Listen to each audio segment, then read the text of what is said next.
ladies, I'm Major Teri Boivin. I'm a senior pilot and C-17 instructor aircraft commander, and I'm currently stationed at the Pentagon working for Headquarters Air Force. Let's talk about how to become an Air Force pilot. So first things first, to be a pilot, you have to become an officer in the Air Force. This is different than enlisting. So let me explain. Think of the military as having two separate and distinct buckets. One is officer and one is enlisted. To enlist, you need a high school degree. This is where the bulk of the military's numbers come from. And this is what most people think of when they think of joining the military. So this is where you sign up with a recruiter, you go to a more traditional boot camp, etc. Officers, in the other bucket, are the military's leaders or its managers. Our numbers are much smaller, and becoming an officer requires that you have a college degree. Officers commission. We don't enlist because we're not enlisted. So there's no flow between the two buckets organically. Enlisted members and officers have completely different ranks and different promotions. They're two totally different categories. So all that to say, if you want to be an Air Force pilot, you have to first become an officer, and that requires that you get a degree and a commission. So let's talk college and commissioning options. So because you're still a student and haven't been to university yet, there are two different paths you can take. You can either attend the Air Force Academy, or you can go to a normal school and do ROTC at a regular college. Both of these options will let you earn your degree and train to be an officer at the exact same time. Most graduations and commissionings are held on the exact same day, so the Air Force would be your full-time job right out of college. Let's talk a little bit more about the two different options and what they look like.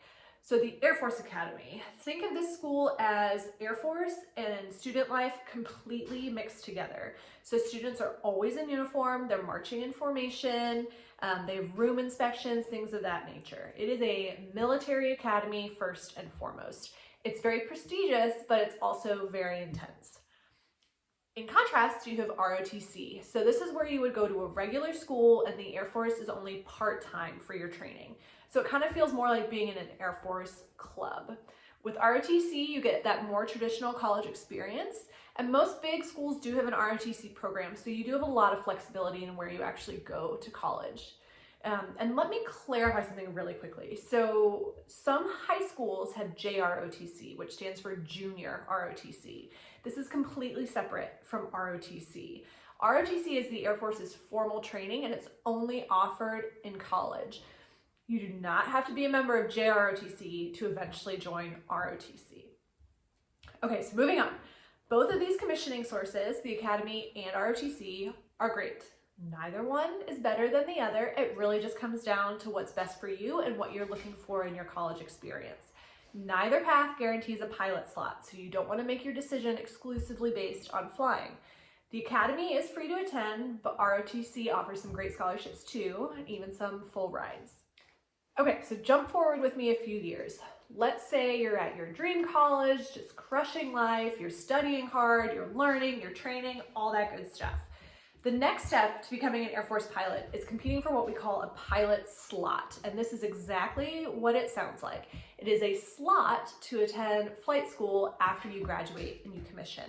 So you compete for a pilot slot when you're an upperclassman in college. There are several things the Air Force looks at when deciding who to select, but the number one thing that they look at is grades. So you can major in whatever you want. It's a myth that you have to have a degree in STEM.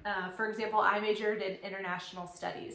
But you really need to make sure that you have a high GPA. That makes a big difference to the selection board, and it will also make a big difference to your commander, who will be the one giving you a recommendation. So let's say that, yay, you got a pilot slot. You'll be notified well before you graduate, and your first assignment out of college, your first real job per se, will be flight school. So there are a lot of different phases in pilot training. You'll fly different kinds of aircraft, you'll study different things, you'll spend a lot of time in the simulators, and you'll be expected to work really hard. It is an extremely challenging program, but you go through the entire thing with a class of about 20 students, so you won't be alone in the process. So from start to finish, pilot training will take about a year. You'll be graded and evaluated the whole time, every academic test, every flight, every check ride, every brief. It's very stressful, but it does serve a purpose.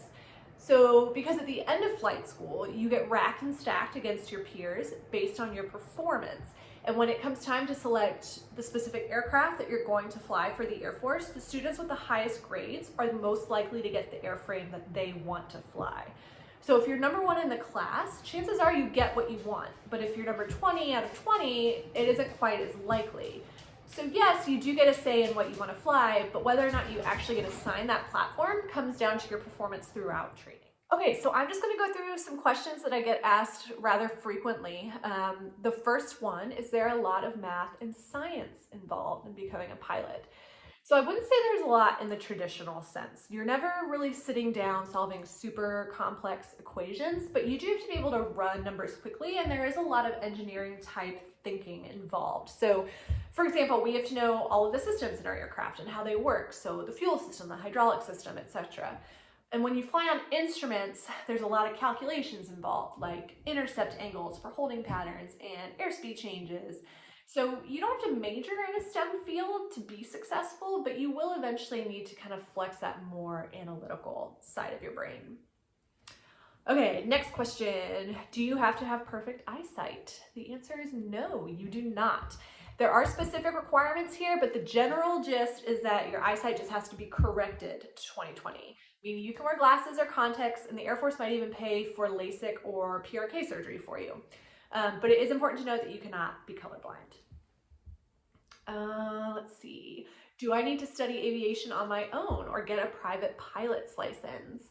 The answer is no, you do not. Neither of those is a requirement by any means. The Air Force will start your training from the very beginning, so you'll learn everything you need to at flight school and when you get out into the fleet. So that being said though, it might be worth it to get a few hours in a civilian plane, just like a Cessna or a Diamond, just to make sure that you do actually like flying before committing to it. And maybe getting a feel for some basic terminology and some knowledge. So additionally, this might show your commander and ROTC or at the academy that you're serious about being a pilot. But again, this is not a requirement by any means. If you don't have the time or the resources or the finances available to pursue this on your own, do not stress. The Air Force will teach you all you need to know. Okay, next question. Is it hard being a female pilot in the Air Force? Well, there aren't a lot of us. Women make up only about 7% of all military aviators right now, which is less than ideal, obviously. But it's actually really fun because we're really, really close with one another. And it's kind of like a little sorority almost. We look out for each other, we help each other, we support each other, we just take care of each other. And the guys are great, don't get me wrong. 99.99999% of the men I've worked with are completely amazing. They're kind. They're good people who genuinely have our backs. I've met some of my very best friends in the whole world, girls and guys, in the Air Force. Okay, what can I do to get ahead now to be competitive? Grades. Study hard, study often. Grades are really the only objective way that the military can measure intelligence and work ethic. So the Air Force cares a lot about your GPA. It's going to make a difference when you apply to college. It'll make a difference when you apply for scholarships, for your pilot slot eventually. And having that good discipline and those study skills will be invaluable when you get to pilot training and you'll be studying even more. Okay, last question. What advice do you have for someone wanting to be an Air Force pilot? I would say focus on what is in front of you right now. What is the very next step for you? So it's tempting to look at everything, how far you've got to go, how much work you've got to do, how long it's going to take. It's quite overwhelming. But the vast majority of all that is outside of your control right now. So take things in bite-sized chunks and focus on what is in your control at this point in your life. So since you're still a student, the answer is probably going to be getting into college. So what can you do right now to make that happen? You can study hard, you can focus on your grades, you can take SAT prep classes, you can get plugged into sports or into a club. One of my favorite quotes of all times is the journey of 1,000 miles begins with a single step. So what's your single step? What's the one thing that you're going to do today to help you towards that bigger goal?